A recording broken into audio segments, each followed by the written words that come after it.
नाजरीन, इंडिया को एक बहुत बड़े नुकसान का सामना करना पड़ा है और इंडिया के अंदर बड़े बड़े होने वाले हमलों के पीछे कौन था, इस हवाले से बड़े खौफनाक किस्म के इंकशाफात सामने आ चुके हैं। और इसके अलावा इंडिया के मुस्तकबिल के हवाले से भी आज एक तिल्ख खेज किस्म की एक बहुत बड़ी खौफनाक किस्म की रिपोर्ट सामने आ चुकी है। तफसीलात जानकर आप हैरान और परेशान हो जाएंगे। इसके साथ साथ नाजरीन, क्या इस वक्त ईरान के अंदर कोई बहुत बड़े लेवल की आज एक बगावत हो चुकी है, क्योंकि ईरान में इस वक़्त जारी एहतजाजी मुज़ाहिरों में लोगों के जान बहक होने के हवाले से भी बड़ी इत्तलात मौसूल हो रही हैं। इसके पीछे कौन है? क्या कहानी है? इसकी हकीकत क्या है? इस हवाले से भी मुकम्मल तफ़सीलात नाज़रीन आज के प्रोग्राम में आपके सामने रखेंगे। आज तारीख़ है 1 जनवरी 2026 और मैं हूँ आपका मेज़बान आकिल हुसैन बाकरी। हमारे चैनल को ज़रूर सब्सक्राइब करें और बेल आइकन क्लिक करके हमेशा की तरह अपनी राय का इज़हार लाज़मी करें नाज़रीन, क्योंकि आप लोगों की जो फीडबैक है, वो हमारे लिए बहुत ज़्यादा अहम है। नाज़रीन, आप लोगों को मालूम है कि इंडिया के अंदर इसमें कोई दो राय नहीं है कि इंडिया एक बहुत बड़ा मुल्क है, माशी एतबार से भी एक बहुत स्ट्रॉन्ग मुल्क है, इसमें कोई दो राय नहीं है। लेकिन इंडिया के अंदर बदकिस्मती से पिछले कई अरसे से आरएसएस की पॉलिसी पर इस वक़्त गामज़न, आरएसएस की पॉलिसी को लेकर आगे बढ़ने वाले मोदी सरकार की ही जानिब से इंडिया को बहुत ज़्यादा नुकसान पहुँचाया जा चुका है। आप लोगों ने देखा कि इंडिया में जब भी इलेक्शन के अयाम करीब आते हैं, तो मोदी सरकार की जानिब से कोई न कोई ऐसा एक बहुत बड़ा खौफ़नाक किस्म का वाक़या करवाया जाता है, जिसके बाद उसका फ़ायदा मोदी सरकार को ही यानी बीजेपी को ही जाता है। और उस वक़्त इलेक्शन के अयाम के करीब जो हैं, एक खौफ़नाक किस्म का एक बहुत बड़ा वाक़या पेश आता है और उसके बाद हिंदू और मुसलमानों के दरमियान एक बहुत बड़ी दरार आ जाती है। और बस इसका फ़ायदा उठाते हुए बीजेपी वाले इसमें भारी अक्सरियत पर वोट लेने में कामयाब होते हैं और फिर बिलख़ुसूस पाकिस्तान मुख़ालिफ़ एक मौक़िफ़ के साथ जो हैं, वो अवाम के बीच में जाते हैं, नफ़रतें फैलाते हैं और उससे अपना वोट हासिल करने में हमेशा कामयाब रहे हैं पिछले काफ़ी अरसे से। और यही पॉलिसी पर आज भी मोदी सरकार जो है कामयाबी के साथ आगे बढ़ने के लिए अपने मुख्तलिफ हरबे और उसमें वो हथकंडे इस्तेमाल करते हुए हमें दिखाई दे रहे हैं। लेकिन बाज़ दफ़ा कहा जाता है कि जो कुछ आप पे दूसरों के लिए नुकसान पहुँचाने की कोशिश करते हैं, तो बाज़ दफ़ा उसी खड्डे में आप खुद चले जाते हैं। एक न एक दिन आपकी गलत जो पॉलिसी होती है, जो इंसान दुश्मन हो, समाज दुश्मन हो, तो वो आपके गले किसी न किसी दिन पड़ जाती है। वो कैसे नाज़रीन? इंडिया में मैंने ज़िक्र किया कि मोदी की जानिब से हमेशा कभी आप लोगों को मालूम है कि मुंबई अटैक के हवाले से क कभी पुलवामा, कभी समझौता एक्सप्रेस और इस तरह के वाक़यात करवा कर वो फ़ायदा मुसलसल उठा रहे थे। बस फिर इसी तरह अपनी इसी रविश को आगे लेकर बढ़ रहे थे और इसी का फ़ायदा उठाने के लिए उन्होंने पहलगाम में भी एक ऐसा वाक़या पेश आया कि जिसमें कीमती जान ज़िया को हमने देखने को मिला कि कई कीमती बेगुनाह लोगों को मारा गया, जिसकी जितनी मज़म्मत की जाए नाज़रीन बतौर एक इंसान, वो कम है। उसमें यकीनन बहुत से कीमती और आम मासूम लोग जो हैं उसमें मारे जा चुके थे। अब इसका फ़ायदा किसको हो गया? इसकी वजह से डिवाइड करवाया गया और फिर इसके ज़रिए जो हैं मुसलमानों के खिलाफ इक़दामात उठाने और फिर अपना वोट बैंक स्ट्रॉन्ग करने के लिए जो है मोदी सरकार आरएसएस की उसी पॉलिसी को लेकर आगे बढ़ रहे थे। लेकिन ये वाक़या इसके गले ऐसे पड़ गया कि पहलगाम में होने वाले वाक़ये में बगैर किसी तहकीक मुकम्मल होने से पहले इसमें तहकीकाती रिपोर्ट सामने आई थी। तहकीकात मुकम्मल होने से पहले ही इस पर बीजेपी की जानिब से और मोदी ने खुद जो है इस हमले का ज़िम्मेदार पाकिस्तान को करार दे दिया और फिर इसमें फौरी तौर पर पाकिस्तान के ऊपर एक अटैक जो है वो उन्होंने लॉन्च कर दिया। पाकिस्तान ने वाज़ेह कर दिया कि हम इस पर तहक़ीक़ात के लिए तैयार हैं। वो जिस इंटरनेशनल फ़ोरम पे जाना चाहते हैं, हम भरपूर तरीके से ताउन करेंगे। ये पाकिस्तान का ऑफ़िशियल तौर पर मौक़िफ़ सामने आ चुका था। लेकिन इंडिया ने इसको तस्लीम नहीं किया। मोदी सरकार ने कहा, "नहीं, हम आपके ऊपर जंग मुसलत करेंगे।" और उसके बाद पाकिस्तान में एक बहुत बड़ा अटैक किया जाता है और आज पाकिस्तान में मुतअद्दिद मकामात पर होने वाले अटैक्स में कई कीमती मासूम जानें भी चली जाती हैं और कहा जाता है कि हमने फलाँ-फलाँ जगह में हमने मुरीद के समेत कश्मीर के मुख्तलिफ एरियाज़ में कहा कि हमने यहाँ-यहाँ मदरसों को हिट किया, यहाँ से इस पहलगाम वाले वाक़ये में मुलविस थे और प्लानिंग की गई थी। ये दावा किया गया।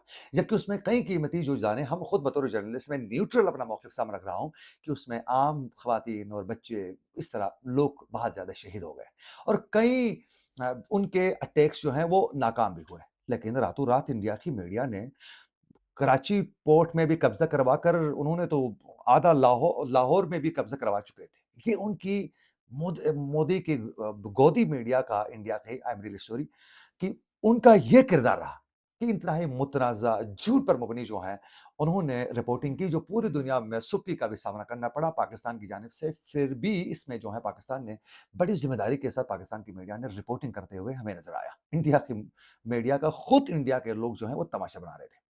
अब इंडिया की जानिब से इस अटैक करने के बाद पाकिस्तान ने कहा कि इसका रद्दमल सख्त से सख्त दिया जाएगा और उसके बाद है पाकिस्तान की जानिब से जो अटैक किया गया, वो अटैक के साथ-साथ इंडिया की जानिब से जो उनके लड़ाका तैयारे पाकिस्तान की हुदूद में क्रॉस करके आगे आने की कोशिश की, लेकिन पाकिस्तान की जानिब से जिस तरीके का रद्दमल देते हुए कैसे इंडिया के लड़ाका तैयारों को गिराया गया, फिर उसके बाद पाकिस्तान को कुछ कहने की ज़रूरत ही नहीं पड़ी। उसके बाद पूरी दुनिया ने चीख-पुकार करते हुए ये वाज़ेह तरीके से कहा कि पाकिस्तान ने इंडिया के साथ पाक-भारत इस जंग में वाज़ेह पाकिस्तान बरतरी हासिल कर चुका है। बस उसके बाद आप लोगों को मालूम है कि डोनाल्ड ट्रंप मैदान में आ गए। डोनाल्ड ट्रंप ने कहा कि भाई ये जंग तो मेरे कहने पर जो है, मोदी के रिक्वेस्ट पर, मेरे कहने पर पाकिस्तान ने जंग रोकी है। लेकिन इंडिया अगर यहाँ भी संभल जाता तो इंडिया को मैं जो अभी ज़िक्र करने वाला हूँ, जो मैं रिपोर्ट आपके सामने रखना चाह रहा हूँ, जो माहिरीन की राय रखना चाहता हूँ, नाज़रीन इन तमाम मसाइल का इंडिया को सामना नहीं करना पड़ता। इंडिया यहाँ तक नहीं रुका, बल्कि जब पे डोनाल्ड ट्रंप की जानिब से कहा कि मेरे कहने पर पाकिस्तान ने जंग रोकी है, तो सबसे पहले डोनाल्ड ट्रंप के इस बयान को रद्द करते हुए मोदी ने कहा कि नहीं हमने किसी के कहने पर नहीं किया है, बल्कि हमने खुद पाकिस्तान की रिक्वेस्ट पर जंग जो है वो रोकी है। हम दोबारा सिंदूर 2 के नाम पर जो है दोबारा हम लॉन्च करेंगे, बाद में देखा जाएगा। और उसके बाद मुतअद्दिद बार डोनाल्ड ट्रंप आज तक वो कहते रहते हैं कि पाकिस्तान ने इतने जहाज़ गिराए, इतना नुकसान हुआ, लेकिन इस पर जो है इंडिया अपने मौके पर डटाई के साथ आगे बढ़ता रहा कि नहीं हमने अमेरिका के कहने पर नहीं किया है। बस यहीं से इंडिया को कई दुश्वारियों और मुश्किलात का सामना करना पड़ा। वो कैसे? इसी पर जो है फौरी तौर पर डोनाल्ड ट्रंप की जानिब से रूस के साथ तेल के माहिरे को लेकर इंडिया के बाकायदा टैरिफ पर जो है 50% से ज़्यादा टैरिफ लगाने की धमकी देते हुए इकदामात डोनाल्ड ट्रंप की जानिब से उठाए गए। बस फिर उसके बाद इंडिया और मोदी के चरागू में रोशनी नहीं रही और फिर इंडिया को आज तक कई मुश्किलात का सामना करना पड़ा और मुस्तकबिल में भी नाज़रीन इंडिया को कई प्रॉब्लम्स का आने वाले दिनों में मुश्किलात का सामना करना पड़ सकता है। अब ये मैं नहीं कह रहा हूँ, ये मेरी राय थी और मेरा तज़्ज़िया था जिससे आप इख्तिलाफ़ करने का पूरा हक़ रखते हैं। अब ज़रा हक़ाइक़ पर चले जाते हैं। नाज़रीन आज एक बार फिर दोबारा ये रिपोर्ट्स का सिलसिला जारी है इंटरनेशनल जरीदों के पिछले कई दिनों से, हम पहले भी रिपोर्ट कर चुके हैं। आज एक बार फिर नाज़रीन, बरतानवी अखबार फाइनेंशियल टाइम्स की एक रिपोर्ट सामने आ चुकी है। उस रिपोर्ट में कहा गया है कि भारत को 2025 में कई बहरानों का सामना करना पड़ा और कहा गया है कि नाकाम स्ट्रेटेजिक खुदमुख्तारी पर भारत को अमेरिका, चीन, रूस से ताल्लुकात में मजबूर होना पड़ा। पहले ताल्लुकात में अपनी खारिजा पॉलिसी को लेकर इंडिया हमेशा घमंड करता था। लेकिन अब जो है इंडिया को बहुत से मामलात पर मजबूरी और फिर कंप्रोमाइज़ और फिर तरले मिन्नतें करते हुए दिखाई दिया। ये बाकायदा फाइनेंशियल टाइम्स की रिपोर्ट में कहा गया। रिपोर्ट में मज़ीद कहा जा रहा है कि 2025 में पाक-भारत फौजी कशीदगी, अब ज़रा गौर करें, फौजी कशीदगी अमेरिका से तिजारती महासराई जिसका मैं ज़िक्र कर रहा था, मौलिक तियारा हादसा, जबकि करेंसी की कमज़ोरी और माशी बेचैनी ने भारत को मसाइल की ज़द में रखा। और फिर कहा जा रहा है कि पाक-भारत क कशीदगी की वजह से करेंसी की में कमज़ोरी आ गई। माशी बेचैनी से भारत को कई मसाइल का इस अरसे में सामना करना पड़ा। फिर रिपोर्ट में आगे कहा जाता है कि 2025 में अमेरिका-भारत तिजारती मुआहिदा कई बार इल्तवा का शिकार हो गया। चूँकि ज़ाहिर है अमेरिका ने कहा था कि आप फौरी तौर पर तेल की खरीदारी रोकें और फिर उसके बाद कई और मामलात पर जकड़ के मोदी को टफ टाइम देते हुए टैरिफ का एक बहुत बड़ा दबाव बढ़ाते हुए उनको कई बार ये मुआहिदा जो है इल्तवा का शिकार हुआ। अमेरिकी टैरिफ से भारत पर इक्तिसादी दबाव बढ़ गया। ये बाकायदा रिपोर्ट में कहा गया है। और भारतीय रुपया डॉलर के मुकाबले में गिरावट का शिकार रहा। और फिर कहा गया कि ट्रंप के पाकिस्तानी अस्करी क़यादत से बढ़ते हुए रवाबित भी सिफारती नाकामी करार दिया गया। अब आप लोगों को पता चला ये फाइनेंशियल टाइम्स की रिपोर्ट है। और नाज़रीन आप लोगों को मालूम है कि उसके बाद पाकिस्तान के साथ ताल्लुकात बढ़ने लगे और फिर पाकिस्तान के वज़ीर-आज़म ही नहीं बल्कि फ़ील्ड मार्शल आसिम मुनीर की कई बार डोनाल्ड ट्रंप जो हैं वो तारीफ़ें कर चुके हैं। फिर आप लोगों ने कहा कि देखा कि ओवल ऑफ़िस तक पाकिस्तान के पीएम समेत फ़ील्ड मार्शल को स्पेस मिल गई। तो पाकिस्तान की सिफारती लेवल पर भी, जंगी मैदान में भी, आसाब के लेवल पर भी एक बहुत बड़ी बढ़तरी इंडिया के मुकाबले में इस अरसे में 2025 में देखने को मिली। और यही इंडिया की बहुत बड़ी नाकामी थी। अब इस हवाले से जो मैंने राय का इज़हार किया, इसी हवाले से माहिरीन का क्या कहना है इंटरनेशनल लेवल पर? नाज़रीन, माहिरीन का कहना है कि भारत के लिए 2026 अंदरूनी कमज़ोरियों के सबब चैलेंज बनता हुआ दिखाई दे रहा है। फिर माहिरीन कहते हैं कि भारत में रुपये की गिरावट और तेल की कीमतों में इज़ाफ़ा मज़ीद माशी बहरान नज़र आता है। अमेरिका भारत तिजारती माहिदों में नाकामी भारत की आलमी माशी साख्त में एक खला की इलामत है। अब ये मैं नहीं कह रहा हूँ, ये तो माहिरीन का कहना है। तो ये जो अमेरिका के साथ ताल्लुकात में कशीदगी आ गई है, तेल की कीमतों में इज़ाफ़ा जो हो चुका है, इसकी वजह से आने वाले दिनों में भारत में कई दुश्वारियों का सामना भी करना पड़ेगा और ये मोदी की जो सियासत है, वो आहिस्ता-आहिस्ता दफ़न होती हुई नज़र आएगी। उसकी वजह क्या है? एक और बड़ी वजह भी है कि मोदी सरकार की ये सियासत अब दफ़न होने वाली है। उसकी सबसे बड़ी वजह एक दूसरी ये भी है कि नाज़रीन, आप लोगों को मालूम है कि पिछले कई अरसे से मैंने इंट्रो में ज़िक्र भी किया कि मुख्तलिफ़ हादसात और बड़े-बड़े वाक़यात जो पेश आते हैं, उसका फ़ायदा मोदी को होता रहा है। ये सिर्फ मैं नहीं कह रहा हूँ, बल्कि ये इस वक़्त भारतीय समाजवादी पार्टी के जो रहनुमा हैं, संतान पांडे की जानिब से आज कहा गया है, एक बहुत बड़ा इंकशाफ करते हुए कहा है कि पुलवामा हमला बीजेपी का रचाया हुआ ड्रामा था। 2019 में पुलवामा गैर मुल्की नहीं बल्कि बीजेपी की साजिश का हिस्सा था। बीजेपी झूठ छुपाने के लिए पुलवामा की साजिश का ढोंग रचा चुका था। और फिर आगे वो कहते हैं कि मुंबई पुलवामा हमला, समझौता एक्सप्रेस और पहलगाम जैसे जो ऑपरेशंस हैं नाम निहाद, ये सब मोदी के मज़मूम मकासद के वसूल का एक पुराना तरीका है। जो मैंने पहले ज़िक्र किया था, ये खुद इंडिया के जो पॉलिटिशियंस हैं, वो अब खुद कहते हुए दिखाई दे रहे हैं। तो कहने का मतलब ये है कि आप लॉन्ग टर्म जो हैं गलत पॉलिसी, समाज के खिलाफ, इंसानियत के खिलाफ वाक़यात जब कर लेते हैं, तो आपको इसमें बहुत कुछ खोना पड़ता है। आपकी क्या राय है? कमेंट सेक्शन में लाज़मी आप राय का इज़हार करें। और नाज़रीन, दूसरी बड़ी जो डेवलपमेंट वो ये है कि इस वक़्त ईरान में एक बहुत बड़े लेवल पर जो है एहतजाजी मुज़ाहरे शुरू हो चुके हैं। और ये एहतजाजी मुज़ाहरों का आगाज़ हो चुका था नाज़रीन अतवार के रोज़। अ, अभी इतवार के रोज़ जो है दारुल हुकूमत तेहरान से एहतजाजी एक मुज़ाहरे का आगाज़ हो चुका था और ये एहतजाज तेहरान में मौजूद जो दुकानदार हैं, जो बिज़नेस से वाबस्ता जो दुकानदार हज़रात हैं, उनकी जानिब से महँगाई और माशी जमूद के खिलाफ जो है बाकायदा एक हड़ताल किया गया था। उसके बाद अब ये एहतजाज दीगर शहरों में भी हमें फैलता हुआ दिखाई दे रहा है। अब ये मंगल को नाज़रीन कम से कम 10 से ज़ायद यूनिवर्सिटीज़ के तुलबा ने भी बाकायदा एहतजाज का वो हिस्सा ले चुके हैं।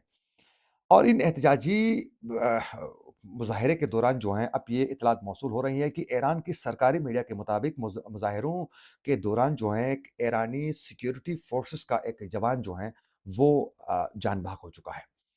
अब इस मुज़ाहरे की वजह से अब तशद्दुद की तरफ ये मुज़ाहरे जा रहे हैं। अब नाज़रीन, इन मुज़ाहिरों को लेकर इक़दामात उठाने के बजाय इस वक़्त ईरान के जो प्रेसिडेंट हैं मसूद पज़ेश्कियान की जानिब से ये कहा गया है कि उन्होंने खुद ईरान के प्रेसिडेंट जो हैं, वो हुकूमत से ये मुतालबा कर रहे हैं वो खुद कि आप जो है माशी हालात को बेहतर बनाने के लिए इक़दामात उठाएँ। प्रेसिडेंट खुद जो है वो ईरान की हुकूमत से मुतालबा कर रहे हैं। आप अपन अंदाज़ा करें। तो ईरान को फ़ौरी तौर पर जो है माशी एतबार से यकीनन चैलेंजेस का सामना है। इंटरनेशनल जो रुकावटें हैं, जो पाबंदियाँ हैं, इसका ईरान बड़ी बड़ी बहादुरी के साथ फ़ेस कर रहा है, इसमें कोई दो राय नहीं है। लेकिन उसके बावजूद भी ईरान को फ़ौरी तौर पर माशी इन चैलेंजेस का सामना करना पड़ेगा और फ़ौरी तौर पर अवाम को रिलीफ़ फ़राहम करते हुए इनके मसाइल हल करने की पूरी कोशिश ईरान को करनी चाहिए। ईरान की हुकूमत को, ईरान के बिलख़ुसूस इस वक़्त जो है सुप्रीम लीडर आयतुल्लाह अली ख़ामनाई और उसकी पूरी टीम को भी इस पर इक़दामात उठाने की ज़रूरत है। मुमकिन है वो कर भी रहे होंगे, लेकिन इस पर इक़दामात उठाने की बहुत ज़्यादा अशद ज़रूरत है। मैं ये क्यों कह रहा हूँ? उसकी वजह ये है कि इस वक़्त किसी तरीके से अमेरिका और इज़राइल की ये पूरी कोशिश है कि वो किसी तरीके से ईरान के अंदर जो है लोगों को बगावत पर मजबूर किया जाए और वो इस तरह की चिंगारी का फ़ायदा उठाते हुए वो पूरे ईरान पर एक आग लगाना चाहते हैं और इस सिस्टम को लपेटने के लिए वो मुतअद्दिद बार कोशिशें कर चुके हैं। वो इसीलिए तो वो कभी अपना जो ठिकाना है वो दोबारा अफ़गानिस्तान में बनाना चाहते हैं, तो फिर वो किसी और तरीके से ईरान में घुसने के लिए इक़दामात उठाने की कोशिश की जाती है। कभी इज़राइली प्रेसिडेंट पीएम जो हैं वो बराह रास्त नेतन्याहू ईरानी कौम से मुखातिब होकर खिताब कर लेते हैं। तो इस वक़्त जो है पूरी दुनिया के लिए ईरान खटक रहा है, इसमें कोई दो राय नहीं है कि दुनिया की मज़बूत तरीन सुपर पावर को आँखें दिखा रहा है ईरान और फिर सबसे इस वक़्त जो है इजारादारी कायम करने की कोशिश करने वाला मुल्क اسرائیل کے خلاف جو ہیں بمباری کرنا، یہ میرے خیال میں ایران کے جیسا ملک ہی جگر پیدا کر سکتا ہے، کسی کے اندر اتنی بڑی ضرورت نہیں تھی۔ تو ان کے خلاف کئی محاذ اس وقت کھلے ہوئے ہیں، جو ایران کے لیے کئی دشواریوں کا سامنا کرنا پڑ سکتا ہے۔ تو میرے خیال میں عوام کو ریلیف فراہم کروانے میں کوئی کمپرومائز نہیں کرنا چاہیے۔ اگر یہ نہیں کیا گیا تو ایران کو آنے والے دنوں میں بیرونی چیلنجز کے ساتھ ساتھ اندرونی چیلنجز کا بھی بڑا اضافہ ہوگا، اور یہ ایران کو اس کا خمیازہ بھی بھگتنا پڑ سکتا ہے۔ اسی کے ساتھ اپنے میزبان عاقل حسین باقری کو دیجیے اجازت۔ اللہ کے بعد